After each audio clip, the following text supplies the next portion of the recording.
హైదరాబాద్ మీర్చౌక్ ఘటనపై మంత్రి శ్రీధర్ బాబు దిగ్భ్రాంతి వ్యక్తం చేశారు. ఒకే కుటుంబంలో ఇంతమంది చనిపోవడం దురదృష్టకరమన్నారు. మృతుల కుటుంబాలను అన్ని రకాలుగా ఆదుకుంటామని తెలిపారు. మంత్రి ప్రమాదంపై పూర్తి విచారణకు ఆదేశించామని వెల్లడించారు.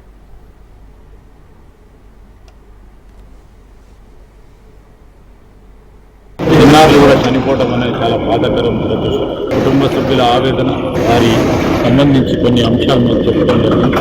పూర్తి స్థాయిలో విచారణ జరిపిస్తాం. వారి కుటుంబాలకు జరిగింది చాలా బాధాకరం. ప్రభుత్వం కూడా పూర్తి స్థాయిలో సంఘటన విషయంలో విచారణ జరిపిస్తాం. వారు చెప్పిన ప్రతి అంశంపై, కుటుంబ సభ్యులు చెప్పిన ప్రతి అంశంపై సంఘటనకు సంబంధించిన వివరాలు తెప్పించి తప్పకుండా విచారణ జరిపించి యాక్షన్ తీసుకుంటాం. రాబోయే కాలంలో ఏ చిన్న సంఘటన కూడా ఈ విధంగా జరగకూడదు. ఎందుకు జరిగింది, ఏ విధంగా జరిగింది, అన్ని విషయాలను కూడా తెలుసుకోవాలి.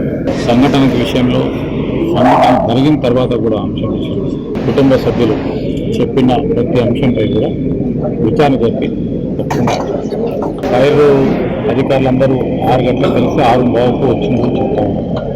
వారు కొద్దిగా ఆలస్యమైందని చెప్తాను. మీరు ఆ విషయంలో ఖచ్చితంగా విచారణ జరుపుతాం. ఒకటే చిన్నది కాదు, నాకు ప్రభుత్వ పరంగా ముఖ్యమంత్రి రేవంత్ రెడ్డి గారు ఈరోజు డిప్యూటీ సీఎం గారు అక్కడ ఉన్నారు.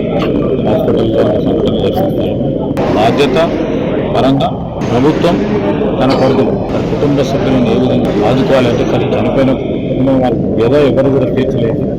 కానీ ఇంకో విధమైన సంఘటన జరగకుండా కార్యక్రమం తీసుకుంటుంది.